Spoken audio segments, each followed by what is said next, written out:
Hello दोस्तों, आप सभी का स्वागत है आज के इस प्रैक्टिस सेट नंबर 11 में। आज हम लोग पड़ोसी देश और उनकी सीमाओं से रिलेटेड अधिकतर प्रश्न देखेंगे और भी प्रश्न होंगे, लेकिन इनसे कुछ आज रिलेटेड कुछ प्रश्न हम लेकर आए हुए हैं। तो आशा करते हैं आप लोग अच्छे होंगे, अच्छे से अपनी स्टडी कर रहे होंगे।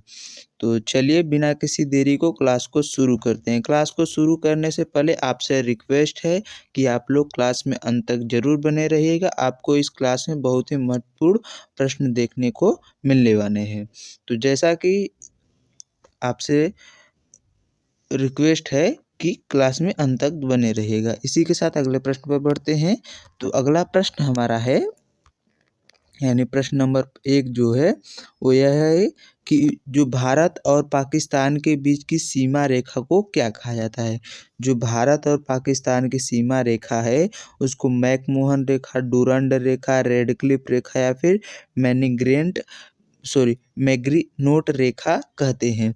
तो जो भारत और पाकिस्तान है इसके बीच की रेखा को क्या कहते हैं, तो रेडक्लिफ रेखा कहते हैं।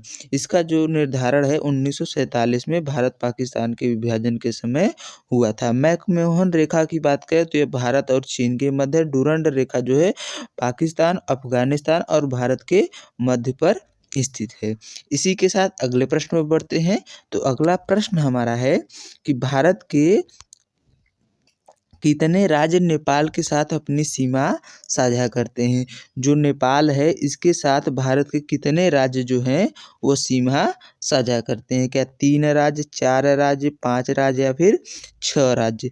तो भारत के जो 4 राज्य हैं, कितने राज्य, भारत नेपाल के साथ, तो नेपाल के साथ 5 राज्य जो हैं वो भारत के सीमा साझा करते हैं। कितने राज्य, 5 राज्य जो है नेपाल के साथ जो सीमा है उसको साझा करते हैं। कौन कौन से है, तो एक तो आपका हिमाचल प्रदेश हो गया, दूसरा आपका एक आपका उत्तर प्रदेश, फिर बिहार, पश्चिम बंगाल, असम और यहाँ पर हिमाचल प्रदेश। तो ये सब क्या है, 1 2 3 4 और 1 5 स्टेट क्या है नेपाल के साथ सीमा साझा करते हैं। इसी के साथ अगले प्रश्न पर बढ़ते हैं। तो अगला प्रश्न हमारा है कि मैकमोहन रेखा जो है भारत और किस देश के बीच सीमा निर्धारण करती है। तो मैकमोहन रेखा की बात करें तो क्या पाकिस्तान, म्यांमार, चीन और बांग्लादेश। तो मैकमोहन रेखा जो है वो भारत और चीन के मध्य जो है सीमा निर्धारण करती है। वहीं बात करें बांग्लादेश, तो बांग्लादेश की जो है, बांग्लादेश के बीच क्या है, तो बांग्लादेश और भारत के मध्य जो है जो सीमा जो स्थलीय सीमा है वो सबसे अधिक किसके साथ है, तो बांग्लादेश के साथ 4096.95 किलोमीटर है। पाकिस्तान के मध्य क्या है, तो पाकिस्तान के मध्य 3423 किलोमीटर जो है वो जो है जो क्या कहते हैं उसको, एक सेकेंड याद ही, थोड़ा अभी कन्फ्यूजन है। तो 3423 किलोमीटर जो है वो पाकिस्तान के साथ जो है वो जो है क्या होता है, अरे एक सेकेंड, क्या बोलते हैं उसको, बॉर्डरी क्षेत्र का जो एरिया है वो 3423 किलोमीटर है। वहीं बात करें अगले प्रश्न की, तो अगला प्रश्न हमारा है कि अफगानिस्तान के साथ भारत की सीमा की लंबाई लगभग कितनी है। हाँ, भारत की सीमा की लंबाई की बात करें जो सबसे छोटी है अफगानिस्तान के साथ क्या 80 है, 106 है, 250 है या फिर 500। तो अफगानिस्तान के साथ जो है 106 किलोमीटर की सबसे छोटी सीमा है जो लद्दाख के साथ केवल लगती है। वहीं सबसे बड़ी क्या है, तो सबसे बड़ी जो है वो बांग्लादेश के साथ है 4096.95 किलोमीटर। इसी के साथ अगले प्रश्न पर बढ़ते हैं। तो अगला प्रश्न हमारा है कि 2026 में होने वाला जो सैफ चैंपियनशिप फुटबॉल का आयोजन किस देश में प्रस्तावित है। तो सैफ चैंपियनशिप फुटबॉल का आयोजन जो है वो इसका प्रस्ताव किस देश में रखा गया है, तो भारत में रखा गया है। किस देश में, भारत में। इसी के साथ अगले प्रश्न पर बढ़ते हैं। तो अगला प्रश्न हमारा है कि म्यांमार का पुराना नाम क्या था। म्यांमार के पुराने नाम की बात करें तो क्या सिलोन था, बर्मा था, सियाम था या फिर फारमोसा था। क्या था, फारमोसा था। तो म्यांमार के पुराने नाम की बात करें तो पहले इसके पुराना नाम बर्मा था। क्या था, बर्मा इसका पुराना नाम था। इसी के साथ अगले प्रश्न में बढ़ते हैं। तो अगला प्रश्न हमारा है कि सार्क का नवीनतम सदस्य देश जो 8वां है वो कौन सा है? तो सार्क का नवीनतम सदस्य देश जो है क्या म्यांमार है, अफगानिस्तान है, मालदीव है या फिर भूटान है? तो सार्क का नवीनतम देश जो है अफगानिस्तान है, जो सन 2007 में सार्क से जुड़ा था। सार्क में वर्तमान में 8 देश हैं। यह दक्षिण खाड़ी देशों का यह एक संगठन है। क्या है? South Asian Association Regional Corporation SAARC का फुल फॉर्म होता है। इसी के साथ अगले प्रश्न पर बढ़ते हैं। तो अगला प्रश्न हमारा है कि धनुष और पृथ्वी भारत की किस प्रकार की मिसाइलें हैं? तो धनुष और पृथ्वी जो है वो भारत की कौन सी मिसाइलें हैं? क्या सतह से हवा में वार करने वाली, सतह से सतह वार करने वाली, हवा से हवा में वार करने वाली, टैंक रोधी मिसाइलें हैं? तो बात करें धनुष और पृथ्वी की, तो ये भारत की सतह से सतह में वार करने वाली जो है मिसाइलें भारत की हैं। इसी के साथ अगले प्रश्न पर बढ़ते हैं। तो अगला प्रश्न हमारा है कि भारतीय संविधान का अनुच्छेद 1 है वो भारत को क्या घोषित करता है? तो भारतीय संविधान का अनुच्छेद जो है 1 है वो भारत को राज्यों का संघ, एक एकात्मक राज्य, संघीय राज्य या फिर गणतंत्र घोषित करता है। तो भारत का संविधान अनुच्छेद 1 है, इसमें कहा गया है कि इंडिया यानी भारत एक राज्यों का क्या है? संघ है। क्या है? राज्यों का संघ इंडिया यानी भारत है। इसी के साथ अगले प्रश्न में बढ़ते हैं। अगला प्रश्न हमारा है कि जो जनवरी 2026 में चर्चा में रहा INS विक्रांत जो है वो क्या है? INS विक्रांत की बात करें तो क्या है? पनडुब्बी है, विमान वाहक पोत है, विध्वंसक है या फिर गश्ती जहाज है? तो बात करें INS विक्रांत की, जो 2026 में चर्चा में रहा था, यह विमान वाहक क्या है? यह विमान वाहक एक पोत है।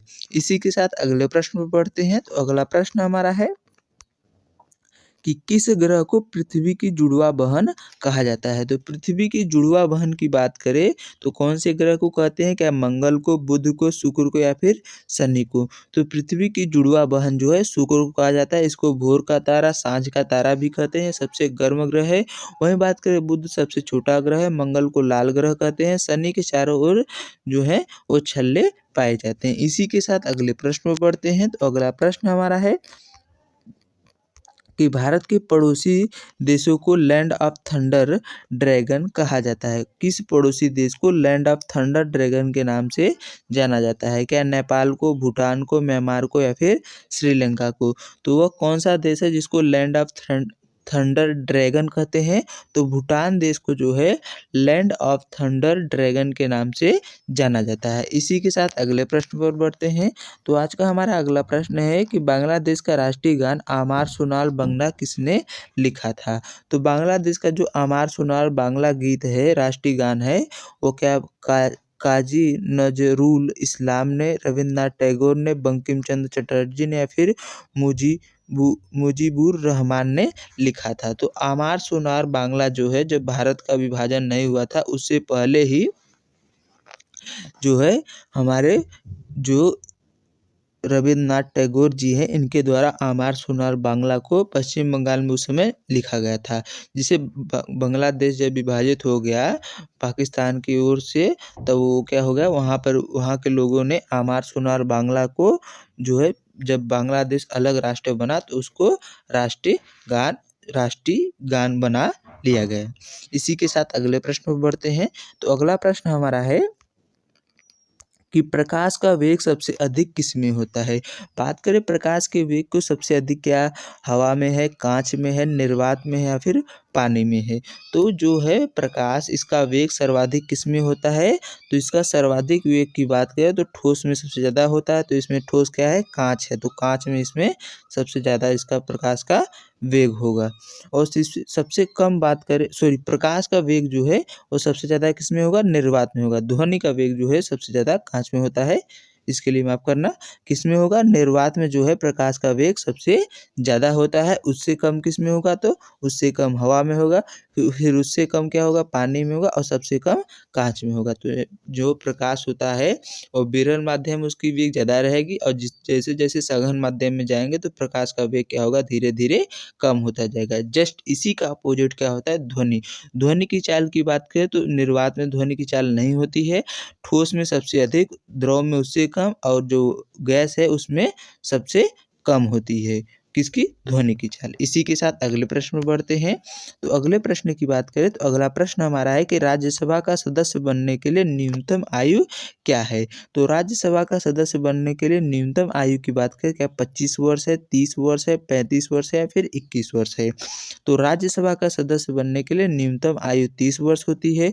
25 वर्ष जो है लोकसभा का सदस्य बनने के लिए, 35 वर्ष जो है राष्ट्रपति का चुनाव लड़ने के लिए, और 21 वर्ष की बात करें तो ग्राम पंचायत का सदस्य बनने के लिए 21 वर्ष न्यूनतम आयु आवश्यक है। इसी के साथ अगले प्रश्न में बढ़ते हैं। तो अगला प्रश्न हमारा है कि पाक जल डमरू मध्य जो है किन दो देशों को अलग करता है? तो पाक जल डमरू मध्य है, क्या वह भारत और पाकिस्तान को, भारत और श्रीलंका को, भारत और मालदीव को, श्रीलंका और मालदीव को? तो बात करें पाक जल डमरू मध्य की, तो वह किन दो देशों को अलग करता है? तो भारत और श्रीलंका। तो किसको अलग करता है? तो भारत और श्रीलंका को जो है पाक जल डमरू मध्य जो है, यहाँ ये क्या है, पाक जल डमरू मध्य जो भारत और श्रीलंका को अलग करने का कार्य करता है। इसी के साथ अगले प्रश्न पर बढ़ते हैं। तो अगला प्रश्न हमारा है कि विटामिन ए का सबसे समृद्ध स्रोत कौन सा है? तो विटामिन ए में क्या अंडा है, चावल है, गाजर है या फिर नींबू है? तो विटामिन ए के सबसे समृद्ध स्रोत की बात करें तो इसमें जो है गाजर विटामिन ए का सबसे समृद्ध स्रोत है। वहीं बात करें नींबू तो विटामिन सी का है। इसी के साथ अगले प्रश्न पर बढ़ते हैं। तो अगला प्रश्न हमारा है कि जो पानीपत का दूसरा युद्ध 1556 ईस्वी में किसके बीच लड़ा गया? तो पानीपत के दूसरे युद्ध की बात करें, क्या बाबर और लोदी के बीच, अकबर और हेमू के बीच, मराठा और अहमद शाह के बीच, या फिर हुमायूं और शेरशाह सूरी के मध्य? तो बात करें पानीपत के दूसरे युद्ध की, तो पानीपत का दूसरा युद्ध जो है किसके मध्य लड़ा गया था? तो यह अकबर और हेमू के मध्य लड़ा गया था। पानीपत का दूसरा युद्ध किसके मध्य लड़ा गया था? तो अकबर और हेमू के मध्य। एक सेकेंड, पानीपत का दूसरा युद्ध अकबर और हेमू के मध्य लड़ा गया था। इसी के साथ अगले प्रश्न पर बढ़ते हैं। तो अगला प्रश्न हमारा है कि जो हाल ही में सिक्किम ने अपना स्थापना दिवस कब मनाया है? तो सिक्किम की स्थापना दिवस की बात करें तो क्या 1 मई, 16 मई, 2 जून या फिर 15 अगस्त को? तो सिक्किम की स्थापना दिवस की बात करें तो इसने 16 मई को अपना स्थापना दिवस मनाया है। इसी के साथ अगले प्रश्न पर बढ़ते हैं। तो अगला प्रश्न हमारा है कि गरबा जो नृत्य है वह किस राज्य से संबंधित है? तो गरबा नृत्य की बात करें क्या राजस्थान से, गुजरात से, पंजाब से या फिर हरियाणा से? तो गरबा नृत्य गुजरात से संबंधित है, जो क्या है ICH में शामिल होने वाली 15वीं जो है वो 15वीं तथा क्या थी, ICH थी, और 16वीं वर्तमान में दीपावली को बनाया गया है। इसी के साथ अगले प्रश्न पर बढ़ते हैं। तो अगला प्रश्न हमारा है कि सफ़ेद कोयला जो है वह किसे कहा जाता है? सफ़ेद कोयले की बात करें तो सफ़ेद कोयला क्या यूरेनियम को, जल विद्युत को, बर्फ को या फिर हीरा को? तो सफ़ेद कोयला जो है वह किस चीज़ को कहते हैं? तो जल विद्युत को सफ़ेद कोयला कहा जाता है। वहीं बात करें अगले प्रश्न की, तो आज का हमारा अगला प्रश्न है कि भारतीय संविधान के अनुच्छेद 368 का संबंध किससे है?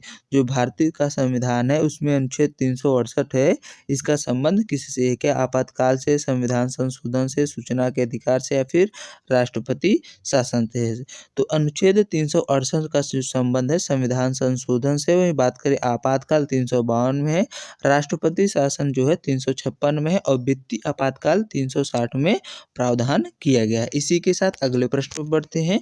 तो अगला प्रश्न हमारा है कि भारत की सबसे लंबी अंतर्राष्ट्रीय सीमा किस देश के साथ लगती है?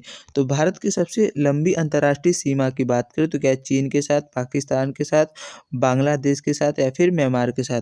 तो भारत की सबसे लंबी अंतर्राष्ट्रीय सीमा बांग्लादेश के साथ 4096.7 किलोमीटर की सीमा लगती है। उसके दूसरे नंबर पर चीन है, तीसरे पे बात करें तो पाकिस्तान है। इसी के साथ अगले प्रश्न में बढ़ते हैं। तो अगला प्रश्न हमारा है कि जो हृदय की धड़कन है इसको नियंत्रित करने के लिए कौन सा खनिज आवश्यक है। हृदय की धड़कन को नियंत्रित करने के लिए आवश्यक खनिज क्या सोडियम है, गंधक है, पोटेशियम या फिर लोहा है। तो हृदय की धड़कन को नियंत्रित करने के लिए पोटेशियम जो तत्व है वो आवश्यक होता है। इसी के साथ अगले प्रश्न में बढ़ते हैं। तो अगला प्रश्न हमारा है कि IPL 2026 की में किस नई तकनीकी का उपयोग जो है अंपायरिंग के लिए, किसके लिए, अंपायरिंग के लिए किया जाएगा। क्या smart replay system, umpire, AI umpire, केवल हाक आई, इसमें से कोई नहीं। तो जो है 2026 में IPL में जो नई तकनीकी है वो क्या है, AI एम्पायर का यूज किया जाएगा। तो आज का प्रैक्टिस सेट यहीं पर समाप्त होता है। ये प्रैक्टिस सेट कैसा लगा कमेंट करके ज़रूर बताइए। अगर प्रैक्टिस सेट आप लोगों को ये अच्छा लग रहा है तो अपने दोस्तों को भी शेयर करें, और पिछले प्रैक्टिस सेट को देखने के लिए हमारे चैनल के प्लेलिस्ट सेक्शन में जाकर वहाँ पर SSC GD क्विज नाम की एक प्लेलिस्ट होगी, उसमें आपके सारे प्रैक्टिस सेट हमने अपलोड कर दिए हैं। वहाँ से जाकर आपको सारे प्रैक्टिस सेट मिल जाएंगे, तो उनको आप देख सकते हैं और अपना बेनिफिट वहाँ से ले सकते हैं। तो चलिए मिलते हैं नेक्स्ट क्लास में, तब तक के लिए अपना ध्यान रखिए। जय हिंद, जय भारत।